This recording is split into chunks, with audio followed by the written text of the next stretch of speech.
Hello everybody, are we audible? Yes, you are. Yeah, thank you very much and good evening to all of you. And some lovely sessions in previous 3 days with TCT India. I think it's a privilege to be here presenting this live case from Vedanta. I'm joined by my full team. He's Dr. Himanshu Dabral, Dr. Saqib, Dr. Tejbir. So all of us are showing this live case from Vedanta. So thank you for having us here. I'll start with the historical aspects of this case. Dr. Saqib, can you go through the slides? So this 60-year-old gentleman, a known case of type 2 diabetes mellitus and a known case of coronary artery disease, presented to us with chief complaints of angina on exertion, NYHA class 3, and dyspnea on exertion, NYHA class 3. On 8th of July, this patient had a sudden onset chest pain for which he sought a medical consultation at peripheral center, and he was referred to the Vedanta and diagnosed as ACS. So next slide, please. On arrival at Medanta, we did a 2D echo which showed akinetic LAD territory with LV ejection fraction of 25 to 30%. Subsequently, coronary angiography was done which revealed triple vessel disease, and then cardiac PET was done which showed some hibernation in the LAD territory. So based on these findings, patient was advised to go for CABG, but in view of comorbidities and refusal by the patient to go for CABG, he was planned for multi-vessel stenting with stenting to RCA, bifurcation stenting in the LCX and OM, and stenting to LAD. Now I think the plan would make sense once we show you the angiogram. So can we have the angiogram? Yeah. So this is the angiogram which we have done 2 days back. As you can see, the right coronary artery is very critically narrowed in the proximal segment, and there are significant collaterals, filling up the septal branches of LAD, and almost it seems that LAD must have occlusion in the proximal segment because there are good collaterals reaching to that segment of LAD. Next one. So these are all RCA shots. Yeah, next. Next. Next. Next. Okay.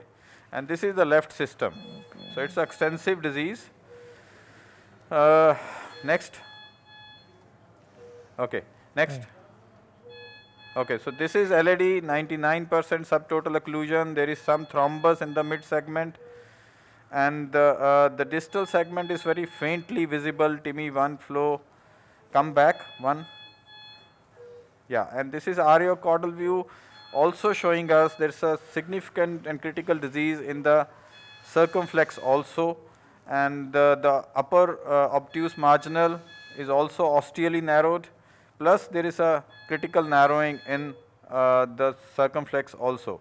So I think that also makes a good bifurcation lesion in the circumflex, and LAD is, as I mentioned, is subtotal occlusion. So as far as history narrated by Dr. Saqib, I think this patient had anterior wall MI about 20 days back, and now he landed up with heart failure few days back with us.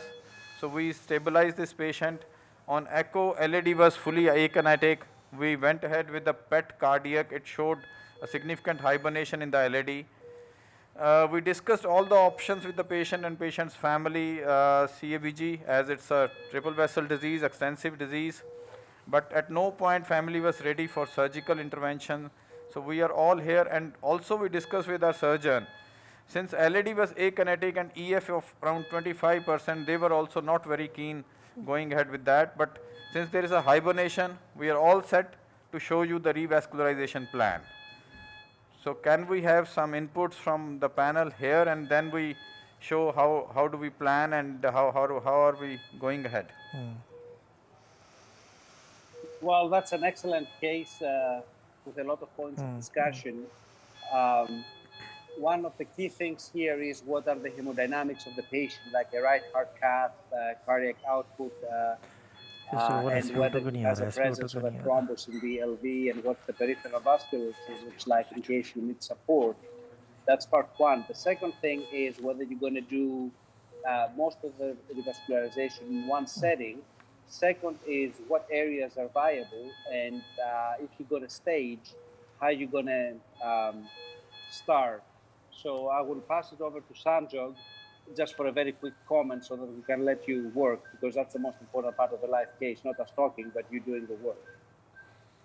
Yeah, no, nice case. I think a patient who has demonstrable indication for revascularization with all of the salient points that were brought up by Dimitri a few moments ago. I guess the question that comes to my mind beyond all of the points that Dimitri had just brought up is, depending on the hemodynamics, if the hemodynamics are deranged at the beginning end of the case, so you put a right heart cath up and you define that the cardiac output is poor but the pressures are high, do you stop? Do you take the patient off?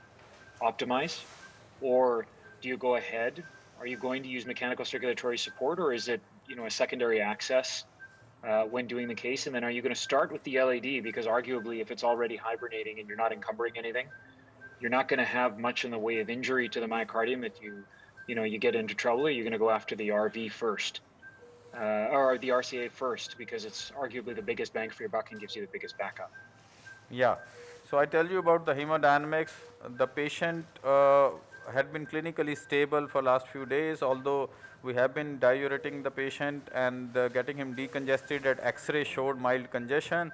Pressures were okay. There was no tachycardia. As per plan of revascularization, as Dr. Sanjog just mentioned, we went ahead with the RCA first, as it's a very simpler lesion, and we have already stented that. I'll just show you a few shots of that once we have done a RCA stent, but I think nothing eventful in that. So RCA stent has gone fine, and it's okay. But about doing the LAD first, we also thought that, but sorry, I haven't shown you a spider view. Can you show a spider view?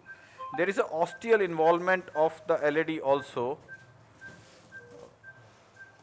Yeah. So LAD osteally is diseased. So now what we have done, after stenting the right coronary artery, we have wired the LAD, dilated the LAD with balloon 2015, and established a perfusion into the LAD. And then we plan to go ahead with the bifurcation circ. As you know very clearly, if we stent the LAD, there may be half a strut into the left main, and we may face difficulties getting the hardware into the circ. So that is the plan. Please show next. Now the procedure. So I'll just show you that how does the perfusion look like after we have dilated the LAD. This is the RCA stent that has gone in uneventful. I'm not interested in showing this. Next. Please go next.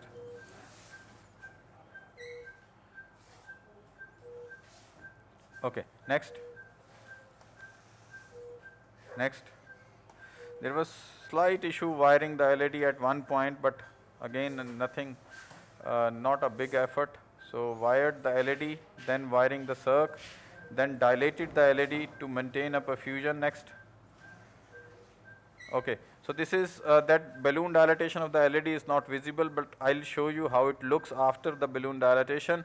So then we wired the circumflex. As I mentioned, because of the osteal involvement of LAD, we do plan to put stents into the circ and do the bifurcation stenting here. So wired both and then dilated with the Wolverine cutting balloon Boston, the osteal of obtuse marginal first. This is 2.5 into 12 Wolverine, and we have done the cutting balloon of the ostial obtuse marginal first, and this lesion also into the circumflex. Next. Next. Next. So this is how it looks now. Next, show the LAD also. Yeah. This is how the LAD looks. There are good septal branches, although on echo it looks akinetic, but I think there is a significant hibernation in this area. So this is where we are at the present moment, and we do want to showcase the bifurcation stenting, that how do we plan for the circumflex. Okay. Dr. Rajneesh, this is Aditya here. Hi, good evening. Hi Aditya, yeah. Hi, and hi Sanjog, good evening. So Good evening. I think that's a great strategy, because doing the RCA first is not a bad idea at all. It's a simpler lesion. I just wanted to ask you quickly, is there some disease in the ramus as well? Because Yeah, there is the ramus alone, I guess. There is some disease in the ramus also. Probably you'll leave it alone. Yeah, that's what we are still thinking, that whether to touch that or not, because it's quite complex otherwise. And we know the guy's LV function is 25%. So yeah. So keeping in mind, there's arguably no reason to do everything all in the same procedure, right? Within 2.5, 30 radiation limitations. Onyx. Particularly, it's interesting, this whole concept of multi-vessel PCI in the context of poor EF. In our experience, whether you're on support or non-on support, they go in with an ejection fraction of 20%. And by the time you have IVISed and optimized and taken high pressure balloons up, you walk out with an ejection fraction of 15% or 12%.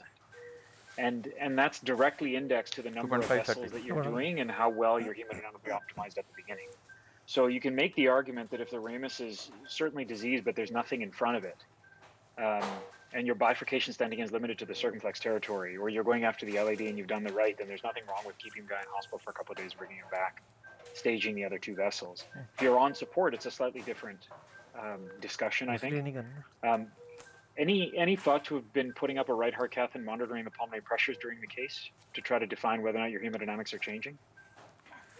I think yes, it's a nice thought, and we all think of that. And so given that, we first checked the echo with the IVC and pressures of the right side, there was mild TR. So PA pressures were 30 to 35 at the time of starting the case. So yes, it's in our mind. We have lines ready, but not at the moment. We haven't gone ahead with this right heart just prior to this case. And next show. Come caudal, please. Little more caudal. Actually, coming back to Sandro's point about multi-vessel PCI and how hemodynamics change during the case. We recently launched under Greg Stone in the US the Protect 4 randomized trial, which is going to answer a lot of these questions, like whether you have a CT impella in with or without right heart cath, and there are several sub-studies on it. Is going to make a difference. It's a strategy trial. We've already enrolled 3 patients, and a lot of these questions, hopefully within the next 5 years, will be answered. Right now, it's pretty much just a judgment call. So I agree, having a support is always good, but somehow the financial constraints still exist in India with some patients. So we were unable to take that call, but yes. Yeah, it's not to suggest, though, that for this case you have to have hemodynamic support. I don't think that's what's being suggested at all. Yeah. Because the lesions themselves are straightforward. What I said, Sandro, is that there is equipoise. Agree. And that's why we're doing a randomized trial to try to answer these questions. I'm not suggesting that it should be done one way or the other. I'm just saying it's an unanswered question. Stop. Yeah, completely agreed. I think that was the point that I was about to make as well, is that, one is not suggesting that that you need hemodynamic support. I think what we are suggesting based on clinical experience is that you need a good understanding of the hemodynamics before you go into the case. Go ahead, Leo. Yeah. So this is what we plan. We just plan a mini crush here, the bifurcation of circumflex, and we are in with both the stents. So the longer stent we are planning to be mini crushed with the shorter stent into the obtuse marginal. Check. So this is a classical mini crush, as opposed to doing a a rewire and kiss before you crush with a stent. Check. Okay, go on the longer stent, 2.5. No, this one. This one, yeah. Huh? This is one. Huh? ये नहीं This one. Okay, just check. Excellent. Dr. Kapoor, did you perform intravascular imaging in any of the vessels before your stenting, or just to assess the size of the vessels and whether you actually need to do a bifurcation stenting? We do. Sometimes just We do plan to use imaging, but as I mentioned, there's a LED infarction, EF is down. So we want to open the vessels first, and after stent, I think I'll show you the imaging part.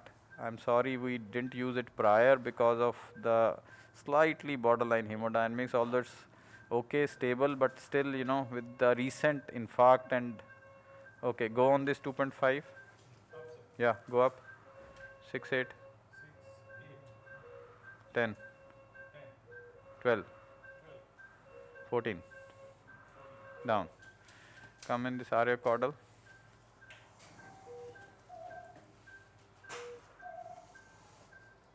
Check. Okay.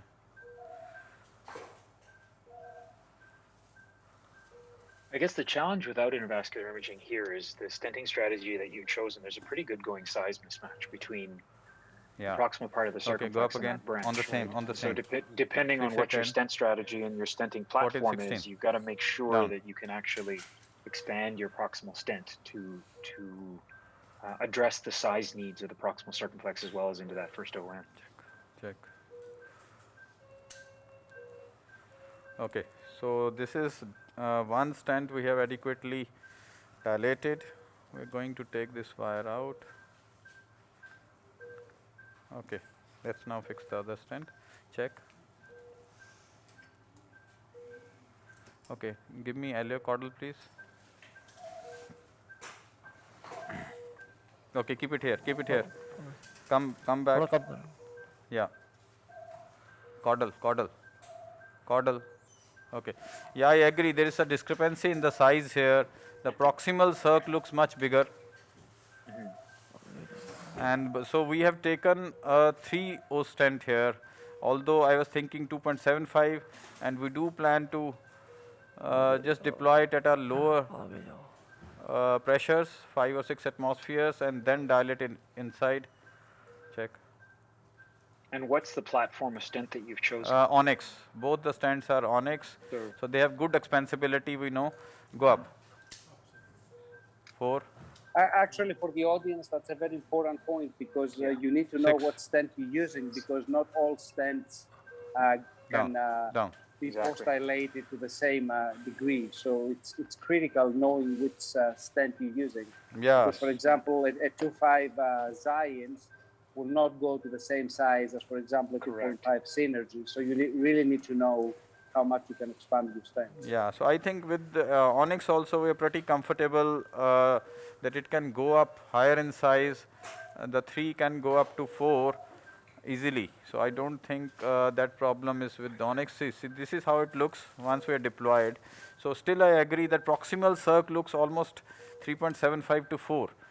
So this is, but now we are going to dilate it inside with 3 first at a higher pressure than 3.5, and now I think I can show you after dilating it with 3.5 in the proximal circ, I can show you the OCT picture of this place, and then go on to do the LED stent. What is the creatinine of the patient, Creatinine. Dr. Kapoor? Creatinine is normal, it's 1.0. Yeah, I think the case of going, I think that the description, at least on this side of the world where intravascular imaging is used, is typically pre-PCI to define your landing zones, define your stent size. 39 And I think arguably, Come this side. once you've done your stenting and you've actually put balloons this up side. in these low EFs, you've achieved the stunning of the myocardium that you're worried about. So at that point, putting more gear down the vessels, I think, it depends on which side of that equipoise argument you sit on. You could argue that it's actually more hemodynamically perturbant to bring the devices down after the stents are in because you've already irritated the heart. But the main point that was just made by Dimitri, I think, very nicely was that if you're going to choose afterwards to do your imaging, you have to make sure that the stent platform that you've chosen has expansibility enough so that even if you're wrong, you have enough play within the stent sizing to be able to get appropriate stent expansion proximally. Because we know that one of the #1 reasons for poor outcomes in what we do is we choose stents that are too small. The other comment I would make is that in a case like this, I would personally not use OCT. I think OCT is a phenomenal imaging modality. But someone who is hemodynamically compromised and we're giving contrast, adding 20 or 30 more cc's of contrast is probably not the most prudent thing to do. I agree with this aspect. Obviously OCT requires some more contrast and a high pressure injection into the coronaries. So we also thought of that, but somehow our IVUS was not fully functional today, so OCT is right in place. Okay, and so end of argument. After this dilatation, I'll show you the OCT. Go up. 6-8. Like I'm getting a message from the organizers that the other live case is also ready. So we can either switch over there for a moment, or if you think you're going to do the intravascular imaging right away here. Right away, I think I just require 2 minutes to show you the OCT. We're ready with that. Okay, show me this. Show this stent boost. Okay. You're gonna recross and do your kiss, right, Dr. I'll do that. But so why don't we move into the other case? Okay. You can do that. And then you recross. You do your final kiss. You're probably gonna do a pause before recrossing, and then we can have a more comprehensive idea of what happened. Yeah, that also is fair. That also is fair. Yeah. So we'll tell you how we have done the next steps. Please show it from 4 or 5, views back. Please show. So we recrossed the wire, did the kissing. After doing the pot, and after the kissing, we have taken the OCT image, which we are going to show it to you. Please show. Come back. Yeah, please more further back.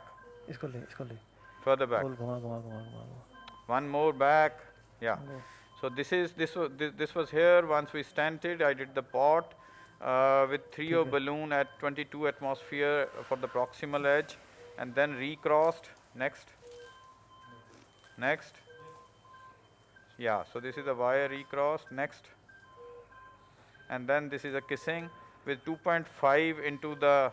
This is a 2.5 10 balloon, and then that is a 3 balloon. So at balanced pressures, this is a kissing done. Next.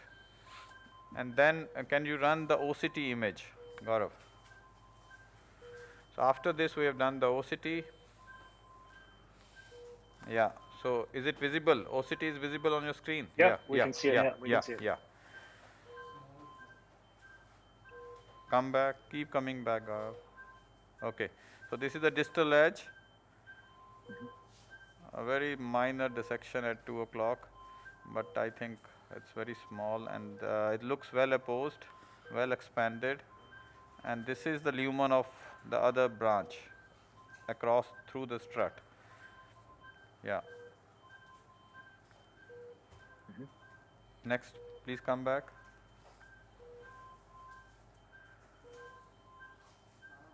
And here also, where the vessel was looking bigger, it looks well opposed. So after the pot. And this is the final. Yeah. What was the balloon size you used to pot proximally? 3O balloon at 22 atmospheres. I was thinking 3.5, but then visually it was looking good. The balloon dilated in that segment. So now OCT. So you have your OCT. So what is what's your diameter from external elastic lamina to external elastic lamina? The proximal segment diameter of the stent. Yeah, here. No, slightly, right? Ultimately, slightly distal, slightly distal, slightly distal. ultimately, we know that it's not really the apposition that we worry about acutely, right? It's the expansion. It's making sure that we make the stent as large as we can. So if we're, yeah, that's right. So 397, right? So you have some room to make that bigger. 3.57. Right. So you still have some room to make that bigger, particularly given that OCT discounts the size in comparison to IVUS, right? It's systematically undersizes. Yeah, I agree. So do you think it's reasonable to take a 3.5 balloon up there? We can do that. 3.5 balloon. 3.5 balloon and the same 2.5. 3.56, yeah. 6. And then after this, I think we'll tackle the LED. So as I mentioned, we have to start from the ostium, but I'll give you a kissing balloon with 3.5 and 2.5 balloon.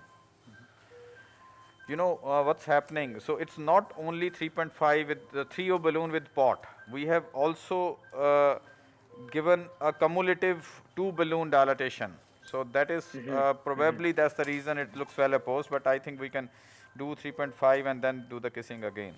Have the two balloon again. I mean, if you look at the sort of more contemporary bifurcation data, they will suggest that you do a final pot after your kissing balloon inflation to make sure that your proximal vessel is circular, right? So if you've done a kiss now and you're satisfied with your kiss, what's left is the proximal pot with your 3.5, right?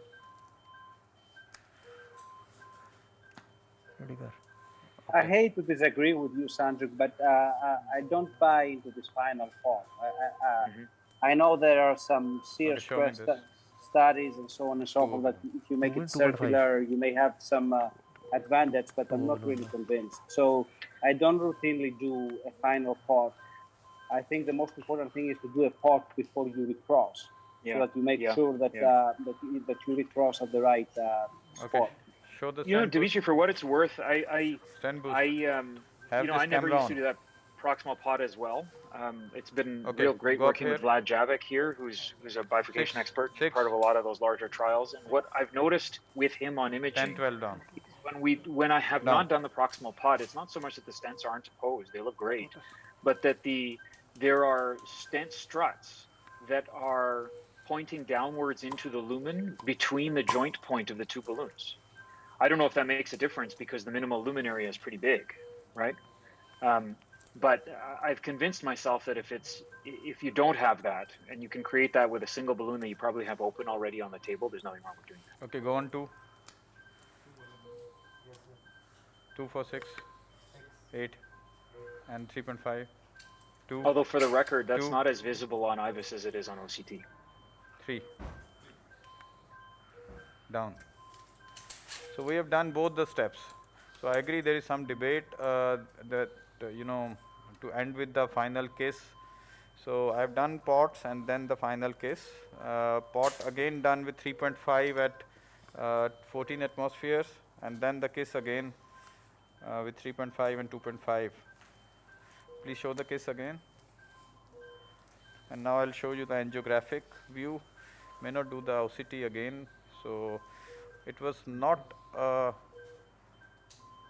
apposition wise, it was not, I won't say that we found a malapposition, but still I think as the vessel size was looking greater, so we have done it. The reason I said, although we have done the pot at 3, but cumulative balloon inflations might have attained that size which we wanted. So this is the final picture of this bifurcation. Yeah, I think it's looking pretty clean, and I hope all of you would concur with this. And now I'm taking the wire out. So you've done the right now, you've done the circumflex bifurcation. How much contrast have you used? How much radiation are you at? What are your hemodynamic indicators right now? So can anybody tell the radiation part? Contrast is right in front of me. I think we have done 120 ml, 120 ml up till now. Somebody can give an answer on the radiation part? Radiation 6449 milligrays. 20. Sorry, did you say 6449 milligrays? So 6.4 gray? Yeah. So 6.4 gray is a fair amount of radiation, particularly when you've... That's a massive amount of radiation. That's a lot of radiation, and you've been working in the same view In a for the similar most part view. of the bifurcation. Okay. Dimitri, can you comment on sort of what the guidelines are in North America when you cross 5 gray? Well, they're not really guidelines. I mean, the less you use, the better. The issue here is that once you get at 6.4 gray, and with modern equipment, you can actually map the radiation entry zone into the skin. But 6.4 gray is a lot of gray. Yeah, that's a fair amount of radiation in one spot. Yeah. We had a mandatory reporting protocol actually where we had to do follow up for radiation skin injury at any point beyond 5 gray. Yeah. Of course, we have the same protocol, as you remember, but it's not like a strict hard. No, the hard cut, I think in the States defines 10 gray as a sentinel event, which for the audience is the same thing as cutting off the wrong leg if you were to do a surgery. So yeah, so 6.4 is more than halfway there. Yeah, and the issue is that it changes. It differs from state to state and from country to country. So people who perform complex PCI need to consult with their physicists and make sure that they know the exact limits of what constitutes a sentinel event, because it's a big deal. Not only legally, but for the patient as well. Yeah. There's a series or a paper that was published by Steve Balter at Columbia, whom obviously we both know very well, that documented the nature of a radiation skin injury following a 10 gray procedure. And you see those pictures once and it's humbling. The patient described it as the feeling of someone putting a hot baseball bat to his back all the time. So I think it can't be overstated how important it is to make sure that the radiation is watched very carefully. Now, the other issue here, besides the radiation, is whether you do a crossover or you try to nail the ostium. And in all honesty, I think that's where intravascular ultrasound is of paramount importance. And personally, I'm not trying to nail ostia. I'm just doing a crossover if the ostium of the circ is normal. Absolutely agreed. Exactly the same thing I do. I think if you have a landing zone that you can define by intravascular imaging, that's fine. 6-8. Otherwise, there's 10, I think there's little tax to crossing over into a left main and making sure that the stent is EEL to EEL sized. And we also know that if you have ostial LAD disease, in the vast majority of cases, the plaque extends to the distal left main. So the patient may come back 6 months from now and with restenosis, in segment restenosis in the left main. So I think it's not worth wasting time, radiation, and contrast if you have good information from intravascular imaging to just do a crossover into the left main. So while the important discussion is going on radiation and radiation protection, I think I'll stick to my case. We have done a LED stent also starting from the ostia. Can you show the views? Yeah. So previous view, previous. So this is the positioning. Next. Yeah. So next. No, come back. Next. Yeah. So this is the stent deployed right at the ostia. I think hardly any protrusion, very minimal into the left main. But we have well covered the ostia and AP cranial view. Next. Okay. This is how it looks. We are on to going ahead with the post dilatation with 3O balloon. Great. We have taken a 2.75 based on the distal sizing. We'll let you do that and do the imaging post while we move over back to Dr. Pratap at Column. Sure. I think they're back up, and we'll see you then. Looking forward to your final result. Yeah. Hi Sanjog. So we are back again. Hi. Yeah. So I'll show you. We have done the post dilatation of the LED stent and have taken a OCT run. So can we run a OCT video here? Yeah. So this is the OCT video of the LED stent. Yeah. So looks good here. Again, well posed. it looks reddish, at this segment, but there is some ectatic segment, and we calculated the vessel was 3.5, so we have dilated after that, which I'm not showing. So after this OCT run, we have dilated with 3.5 at around 16 atmospheres, and we're coming back and see the ostial placement. It looks pretty good. Just half a strut into the left main. Yeah. Yeah. So this is the LED complete stent, and this is the final angiographic shot. Can you show the final angiographic shot? Next one. This is the leocaudal view. Next. No, previous. Yeah. And this is the final shot with the LED. I think it looks fine with us, but any comments, we'll be happy to take it. Great, congratulations on a very nice case. What were your final contrast and radiation numbers? Final contrast was 150, and the radiation is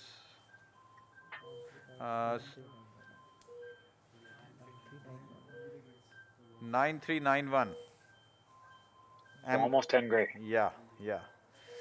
Okay. So I think that part is still, we are way behind in India. We are not using those radiation protecting covers Right. because of the cost perhaps, but yes, that's in discussion now, and that may be the case in every case further on in, with the discussion with the management. Yeah.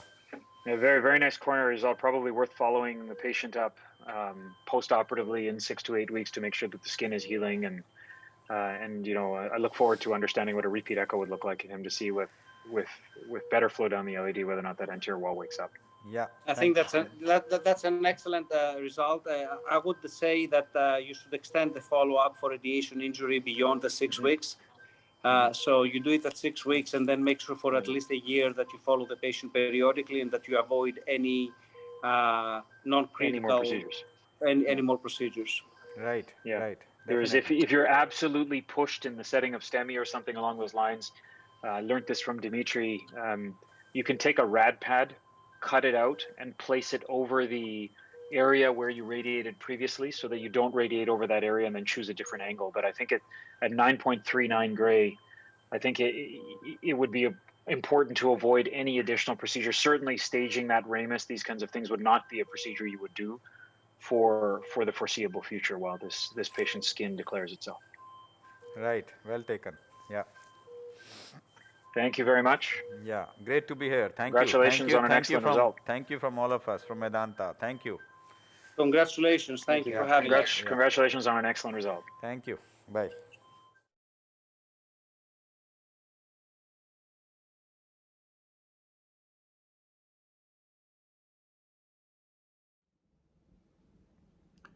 Greetings from FACS Foundation and TCT India South Asia 2021.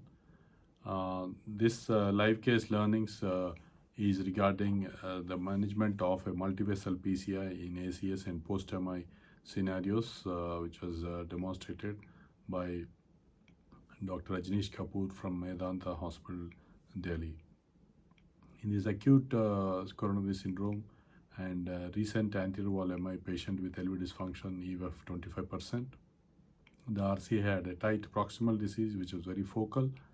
LAD had a ostial disease extending into the mid-segment and followed by subtotal occlusion with faint feeling. And the LCX had a tight disease proximally, and the OM was also involved. So it was discussed whether to tackle how to prepare these patients well for the procedure, and it was highlighted to prepare, deconstruct the patient well, assess their PF pressures if required, and to have hemodynamic support available was discussed. And then probably in our country, because of cost constraints, we can't afford to have protected PCA with impeller and other things. But it was thought that we should do a quick job and try to optimize the results and not produce trouble in non-infarcted vessels. This aspect was discussed well. And then whether to tackle the infarcted related LAD first or open up a non-infarcted straightforward looking vessel in the RCA was discussed. And because RCA lesion was type A and very focal, and LAD was occluded, So it was decided to tackle the RCA proximal lesion first, and as expected, it was stented without much of problem. Then, before tackling the LED ostium, it was thought to tackle the ostial LCX as well as bifurcation of LCX, because if you, while placing the ostial LED, if stents could sometimes obstruct the passage of stents into the LCX was highlighted, and that's how the LCX was tackled. The effectively OM and LCX was done with a two-stent technique of mini tap or mini crush, what do you call, and then later on with image guidance, the proximal portion of the stent in the proximal LCX, proximal to the OM origin, was again effectively post-dilated with a bigger sized balloon after assessing the diameter of the vessel in the OCT, which was quite big. And later on, after the OM LCX bifurcation was done, then effectively the ostial LED and then the middle LED was opened up with the balloon initially, and then with a longer stent of 2.75 diameter, because distal vessel was small, was used, and then the proximal vessel was dilated with a bigger sized 3 mm balloon with high pressure inflations, and finally OCT was done to demonstrate the ostium of the LED is just covered without much of protrusion into left main. And it was also discussed whenever such lesions involve the distal left main, you could do crossover stenting also. And then, but here, because left main was totally free from disease, and effectively it was tackled only by optimal placement of ostial stent from LED, and the final result was good. The point of concern was such long procedures do take a lot of contrast and radiation, and this patient, the radiation dose which was calculated went up to 9 grays plus. So it was thought that what is optimal is less than 5 grays, and this patient, if he requires some other procedure in future, it is preferable to avoid for at least 3 to 6 months. And then usage of radiation protection devices like rad pads, and probably we all becoming more conscious about the radiation were also highlighted by Dr. Dimitri, who was moderating the case along with Dr. Sanjog Kalra. The points of discussion and then points of contention of tackling culprit vessel first or the non-culprit straightforward lesion first were also highlighted. And as a general rule, we tend to tackle the infarct vessel first, but there could be some exceptions like this where patient had severe renal dysfunction, and then probably other critical lesions could also become ischemic. That's how this was supported. But all of us should weigh the pros and balance of these each, and then try to do good to these patients. And careful monitoring of patients' hemodynamics and saturation during such complicated procedures, especially in ACH scenarios, is very well highlighted, and the final result was appreciated by all. Thank you. Hope you enjoyed this live case of multivessel PCI in acute coronary syndrome and post-MI scenarios. Thank you.